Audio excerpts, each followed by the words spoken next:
अब नेक्स्ट सवाल है मैंग्रोव, जो हम पीछे चर्चा कर रहे थे उस पर अब देखेंगे। मैंग्रोव इकोसिस्टम के संरक्षण के लिए अंतर्राष्ट्रीय दिवस प्रतिवर्ष कब मनाया जाता है? Mangrove, the international day for conservation of mangrove ecosystem. तो मैंग्रोव इकोसिस्टम के लिए 26 जुलाई को मनाया जाता है।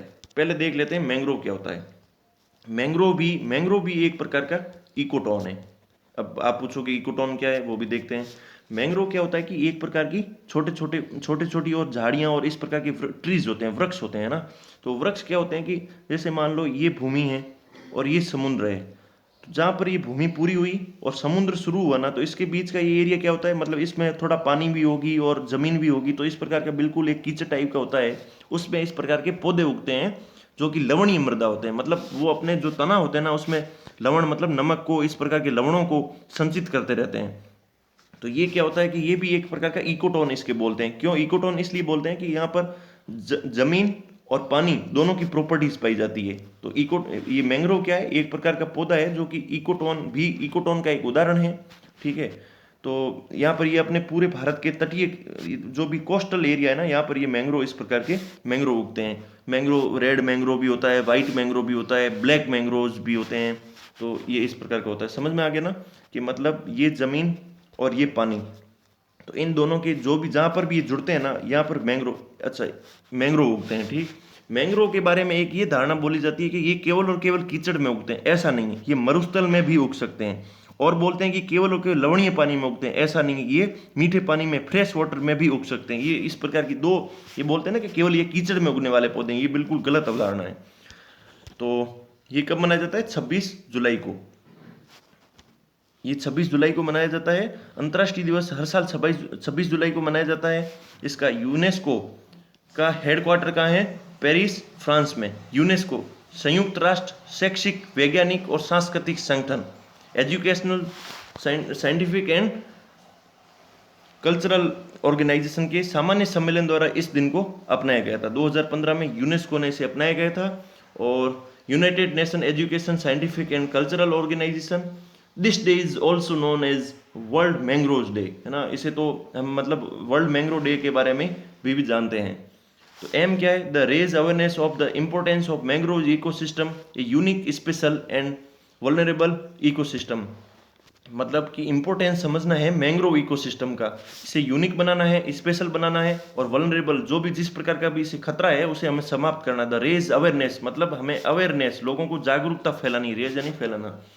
And to promote solution for their sustainable management, conservation and uses, इसे सस्टेनेबल, सतत रूप से मैनेज भी करना है, कंजर्वेशन भी मतलब बचाना भी है, और इसे हमें उपयोग भी करना है, ताकि हम भी उपयोग करेंगे, आगे आने वाली पीढ़ी भी उपयोग करेगी।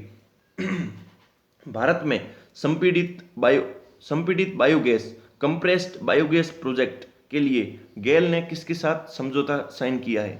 CCL, EESL, both, none of these, इसमें से कोई नहीं, या फिर इन दोनों के साथ। तो इसका राइट आंसर है CCL के साथ में।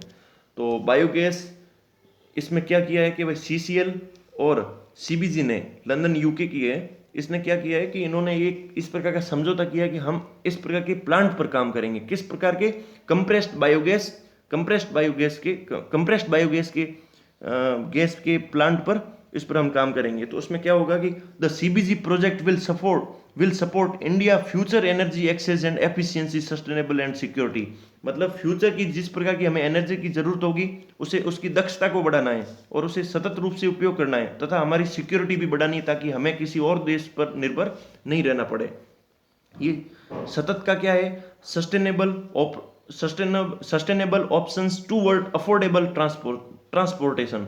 सतत इनिशिएटिव भारत सरकार की पहल के अंतर्गत ये काम करेगा। मतलब अफोर्ड करना है हमें ट्रांसपोर्टेशन के साथ में, सतत रूप से। ऑप्शनल, मतलब ऑप्शनल क्या होता है कि मान लो आप तेल ला रहे हो, तो इसके ऑप्शनल में हमें इस प्रकार का ये CBG भी प्लांट भी डेवलप करना है, ताकि हम केवल और केवल तेल पर निर्भर नहीं रहे, इसका ऑप्शन भी तैयार कर लें। तो sustainable option towards affordable transportation, सतत मिशन के तहत ये काम करेंगे। ठीक है। इसमें सतत का उद्देश्य क्या है कि कटिंग डाउन इंपोर्ट डिपेंडेंस, मतलब आयात पर हमें निर्भर नहीं रहना है। सप्लीमेंट जॉब क्रिएशन, जॉब बनाना है कंट्री के अंदर, ताकि इस प्रकार के यदि प्लांट अपने इंडिया में लगेंगे तो जॉब उत्पन्न होगी। ठीक है। इमिशन, प्रदूषण हमें कम करना है। इमिशन मतलब उत्सर्जन को कम करना है। किसका उत्सर्जन? CO2, SO2, सल्फर, जिस प्रकार की जो नाइट्रोजन जिस प्रकार की गैसें निकलती है उन्हें कम करना है, रिड्यूस करना है। Pollution from burning of agriculture organic waste, मतलब जो भी कृषि की जो भूसी और जिस प्रकार की लास्ट में जो भी प्रोडक्ट बचते हैं उन्हें जलाने से बचना है। क्यों बचना है? क्योंकि हम ये इस प्रकार के कंप्रेस्ड बायोगैस का प्लांट लगाएंगे तो इस प्रकार का हमें उस पर डिपेंडेंट नहीं रहना पड़ेगा। इसका फुल फॉर्म क्या है? Sustainable alternative toward affordable transportation. अब सवाल उठता है कि ये कंप्रेस्ड बायोगैस क्या होती है। पहले समझो कि बायोगैस क्या होती है। बायोगैस समझने के लिए आप यहाँ देखो कि प्राकृतिक रूप से जो भी अपशिष्ट होता है, जिस प्रकार का भी जो भी वेस्ट होता है, कृषि अवशेष कृषि अवशेष, मवेशी की गोबर, गन्ने की प्रेस, कीचई, नगरपालिका जो भी अपने नगरपालिका म्यूनिसिपलिटी के जो भी ठोस अपशिष्ट हुआ वो, सीवेज ट्रीटमेंट, प्लांट कचरे आदि से अवायवीय अपघटन, मतलब बिना वायु की उपस्थिति में, वायु की उपस्थिति में अपघटन नहीं कराना है। अवायवीय मतलब जहाँ वायु उपस्थित नहीं हो इस प्रकार की सिचुएशन पैदा करके इनका अपघटन, डिकम्पोजिशन करवाना है, कि प्रक्रिया के माध्यम से स्वाभाविक रूप से उत्पन्न होती है। फिर जब जब ये इस प्रकार की गैस बनी, शुद्धिकरण के समय उसे कंप्रेस कर दिया जाता है, तब वो जो गैस बनती है कंप्रेस्ड बायोगैस बनती है। मतलब बायो के प्रोडक्ट से जो भी गैस मिली उसे जब कंप्रेस्ड कर दिया जाता है, उसे संकुचित कर दिया जाता है, और इससे जो गैस प्राप्त होती है वो 90% से अधिक मिथेन गैस प्राप्त होती है। तो ये इस प्रकार का प्लांट इस प्रकार हमें स्टैब्लिश करेंगे।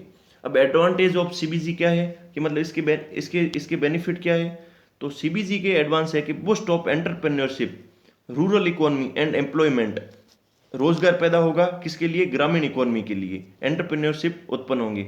Support to national commitment in achieving climate change goals, मतलब देश ने जो भी कमिटमेंट, जो भी वादे किए हैं कि हम क्लाइमेट चेंज के लिए जो भी गोल बनाए हैं उनको उन्हें हम कटिंग कर देंगे। मतलब उन्हें हमें पूरे जो गोल प्राप्त करने हैं। Reducing in import of natural gas and crude oil, हमें नेचुरल गैस और क्रूड ऑयल को इंपोर्ट करने से बचना है या फिर उसे कमी लानी है। Buffer against crude oil and gas price fluctuation, मतलब जैसे कि क्रूड की कभी कभी रेटें बहुत हाई चली जाती है, 80 या 90 प्रति बैरल डॉलर चली जाती है, तो उस टाइम हम बोलेंगे हमारे पास तो ये गैस पड़ी है, हम इस प्रकार का फ्यूल मंगाएंगे नहीं तो हमारा रुपये बच जाएगा, डॉलर बच जाएगा। तो ये इसके फायदे हैं। अब नेक्स्ट सवाल है कि हाल ही में किस मंत्री ने गुजरात के आर्टिसंस को 100 इलेक्ट्रिक पोटर्स व्हील्स दिए हैं? अमित शाह, नितिन गडकरी, गंगपुरम किशन रेड्डी या इनमें से कोई नहीं। किस मंत्री ने गुजरात के आर्टिसंस को 100 इलेक्ट्रिक पोटर्स व्हील्स दिए हैं? मतलब इलेक्ट्रॉनिक से जो भी व्हील्स चलेंगे, जो पोटर्स यानी कुम्हार जो अपने मटके बनाते हैं या फिर जो भी दूसरे इंस्टीट्यूट जो भी जिस प्रकार के उपकरण बनाते हैं उनके लिए इलेक्ट्रॉनिक्स चलने वाला व्हील्स प्रोवाइड किया है। तो ये किसने किया है? केंद्रीय गृह मंत्री अमित शाह के द्वारा कुमार को सशक्तिकरण करना है उस योजना के तहत। कौन से आयोग? मतलब खादी और ग्रामोद्योग आयोग के तहत दिया गया है।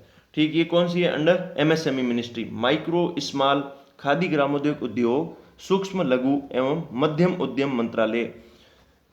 माइक्रो स्मॉल एंड मीडियम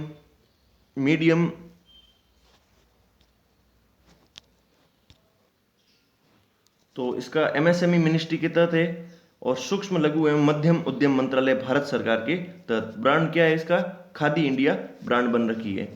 तो संबंधित न्यूज इसमें क्या है कि त्रिपुरा गवर्नमेंट ने गर्भवती और स्तनपान करने वाली महिलाओं को पोषण किट प्रदान करने के लिए मुख्यमंत्री मातृ पुष्टि उपहार योजना, एकीकृत जोखिम बीमा दलाल लिमिटेड ने महाराष्ट्र भर में किसानों के कल्याण के लिए मी अन्नपूर्णा की घोषणा की है। ये तो दो प्रकार की इस प्रकार के साथ में आप जोड़ लीजिए ताकि इनका सशक्तिकरण हो सके। भारत ने हाल ही में बांग्लादेश के किस मंदिर का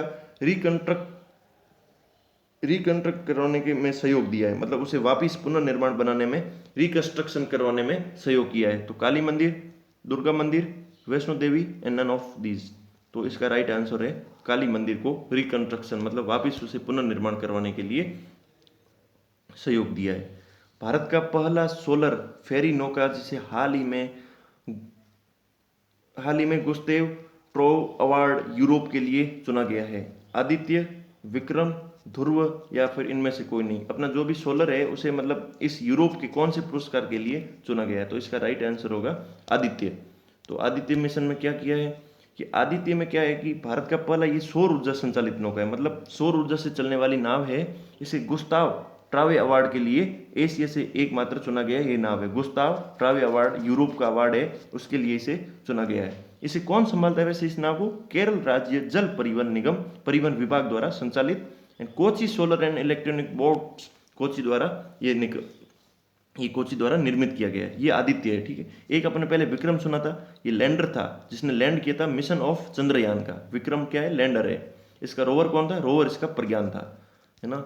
तो फिर हाल ही में ये चुना गया और ये भारत का पहला सौर ऊर्जा संचालित नौका और सबसे बड़ा सौर ऊर्जा संचालित नाव है। फिर आज का अगला सवाल है, डेयर टू ड्रीम 2.0 कॉन्टेस्ट किसने लॉन्च किया है? Dare to dream 2.0 DRDO, ISRO, HAL, भेल। इसका राइट आंसर है डीआरडीओ।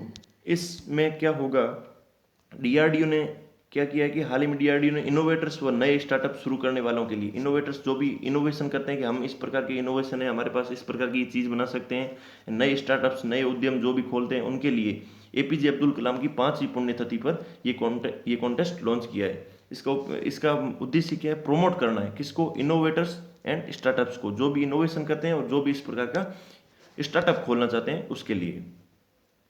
हाल ही में किस मंत्री ने द इंडिया वे पुस्तक लिखी है? Amit Shah. The India way book लिखी, कौन से मंत्री ने, किस मिनिस्टर ने?